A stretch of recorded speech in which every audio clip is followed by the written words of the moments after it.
और हमारे तो कल एक पायलट ने कहा, और जिसको पूरी दुनिया ने वायरल किया है, कि राफेल तो बहुत अच्छा तैयारा था लेकिन इसको ठीक तरीके से चलाना भी चाहिए था। और अब दुनिया सोचे कि अपनी कोई भी टेक्नोलॉजी भारत को देने से पहले ये सोचे कि भाई ये टेक्नोलॉजी के साथ साथ तुम्हारी भी बेइज्जती करवाएंगे। हम सर उस मीडिया पर कितनी मुझे हंसी आई जिसने 4 बार पूरे कराची को तबाह किया। बोला कराची तबाह हो चुका है, और हम कराची में ही थे।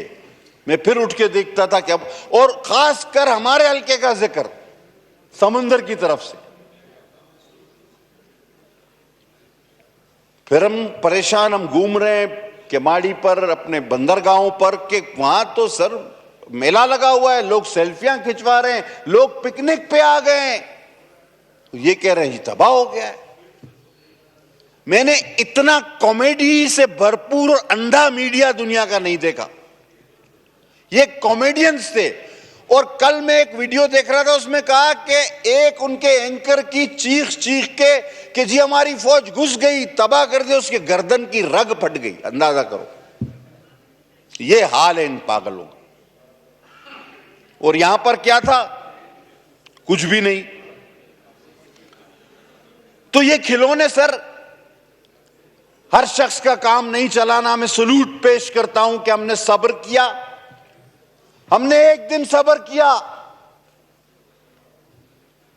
इन्होंने हस्बे रिवायत रात के अंधेरे में हमला किया, हमने दूसरे दिन सब्र किया, और अल्हम्दुलिल्लाह फिर तीसरे दिन सुन्नत नबवी के तहत हुजूर सल्लल्लाहु अलैहि वसल्लम ने फरमाया था कि दुश्मन पर भी रात के अंधेरे में वार न करो। हमने फजर की नमाज पढ़कर अल्लाहु अकबर के नारे के साथ हतफ दागे हैं उन पर, और ऐसे दागे और ऐसे दागे कि फिर उनकी नींदें आराम हो गई। और वो चीखें अभी तक बंद नहीं हो रही। हतफ चलाने वाले भी बहादुर थे, और यही हतफ खुदा ना खास्ता तुमको दो तो ये राफेल वाला हाल हो जाएगा। बोलना मैं ये चाह रहा हूं कि तलवारें बहुत हैं लेकिन जुल्फकार जैसी कोई नहीं। तलवार बाज बहुत हैं लेकिन अली जैसा कोई नहीं। ला फता इल्ला अली ला सैफुल्लाह जुल्फकार। तो हर हथियार के पीछे एक शख्सियत होती है। लिहाजा इस ऐवान अपने हल्के की नुमाइंदगी करते हुए मैं पाक फौज, बिलखुसूस फजाइया, सिपह सालार, तमाम पाकिस्तान की सियासी जमातों को खिराज तहसीन पेश करता हूं कि उन्होंने वो अमली मुजाहरा किया इत्तेहाद व यकजहती का कि शायद तारीख में उसकी मिसाल न मिले। और अल्हम्दुलिल्लाह मैं अपनी पाकिस्तान पीपल्स पार्टी की तारीख पर भी बड़ा फख्र करता हूं। आज अगर मोदी कहता है कि मैं एटम बम की ब्लैकमेलिंग में नहीं आऊंगा, तो फिर मैं कहता हूं ये ब्लैकमेलिंग नहीं है, ये आपका और हमारा जो रकबे और तादाद का फर्क है उसके हवाले से एक इंतबा है, और मेरे कायद शहीद जुल्फकार अली भुट्टो का दिया हुआ तोहफा है। आज मिसाइल, अगर मिसाइल टेक्नोलॉजी पाकिस्तान के पास है तो मेरी शहीद कायद मोहतरमा बेनजीर भुट्टो का तोहफा है। और ये JF-17 थंडर जिसने राफेल गिराया, ये भी जब प्राइम मिनिस्टर गिलानी साहब थे तब हमारे बेड़े में शामिल हुए। अल्हम्दुलिल्लाह ये तारीख है मेरी पीपल्स पार्टी की। और सर मैं आखिरी में ये बात करूंगा कि ये बुनियान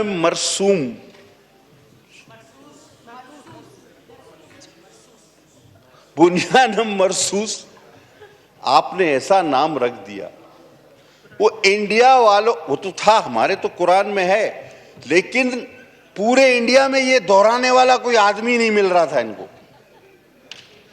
और ये ऑपरेशन का नाम जब आपने रख दिया बुनियान मरसूस, तो फतेह तो आपको वहीं मिल गई। एक एंकर इनका दोहरा नहीं पा रहा था, कोई लीडर नहीं दोहरा पा रहा था कि ये है क्या। और अच्छा हुआ हमारी भी थोड़ी बचत हो गई, क्योंकि हमारे भी कुछ लोग खातमुन नबीयीन तक नहीं बोल सकते, तो वो इधर होते तो क्या बोलते। फिर थोड़ी बचत अल्लाह ने की, बंदा चेंज था, वरना अगर आप सोचो वही होता तो फिर क्या होता।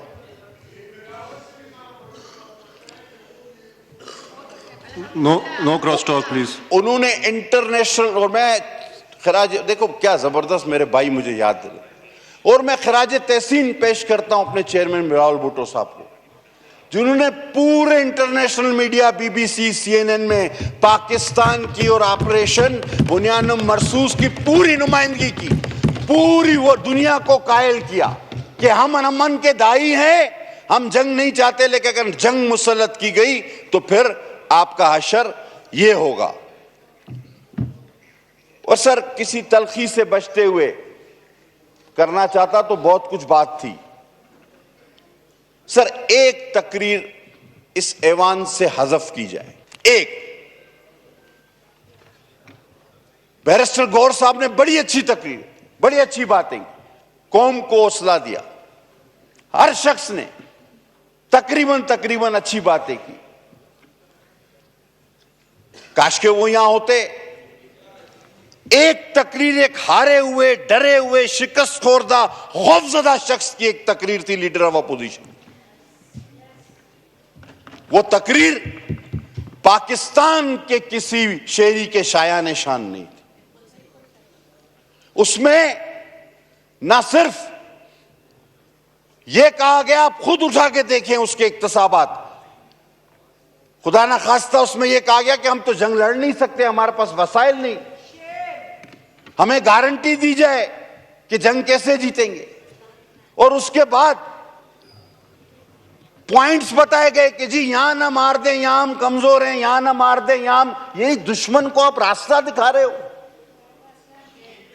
और कहा कि हमारे पास तो असला नहीं, हमारी तो माशी हालत तबाह है। अब आओ देखो कि नारे तकबीर ने और हमारी फौज ने क्या बात, क्या काम कर करके दिखाया। आओ देखो, डरे हुए, खौफजदा, जिनके हौसले पस्त हों, उनको इतनी बड़ी सीटों पे न बिठाया करे सर। और आखिरी में कहा मैं तो खुद जेट पायलट हूं। तो सर पायलट किसी और का भी होता है, पायलट तो जेट का ही होता है, गधा गाड़ी का पायलट तो पहली बार देखा है हमने, पायलट तो जेट का ही होता है। सर ये तकरीर लीडर ऑफ द अपोजिशन की, इसकी तहरीरी कॉपियां निकाल के इन्हीं दोस्तों को दें ताकि ये पढ़ें कि किस तरह इस कौम का, इस फौज का हौसला पस्त करने की कोशिश की गई। और बार बार मुझे टीवी पे दिखाओ, मुझे टीवी पे दिखाओ। ओ भाई तुम क्या कोई अदाकार हो, गुलूकार हो, क्या हो? तुम अपनी बात करो, सियासी बात करो, मुझे टीवी पे दिखाओ। इस तकरीर को हज़फ किया जाए। यह पाकिस्तान की इस असेंबली पर एक दाग है, एक दाग है। और सर ये बात करते हुए इजाजत लूंगा कि अगर इसी तरह हम यकजहती के साथ आगे बढ़ते रहे, पाकिस्तान की तमाम सियासी जमातें इसी तरह एक पेज पर रही और हम अल्लाह ताला के हुजूर सजदा रेज़ रहे, तो इंशाअल्लाह ताला मुस्तकबिल में भी मोदी हो या कोई और हो, ऐसी मुहिम जोई से बाज रहेगा। पाकिस्तान जिंदाबाद, पाक फौज जिंदाबाद। बहुत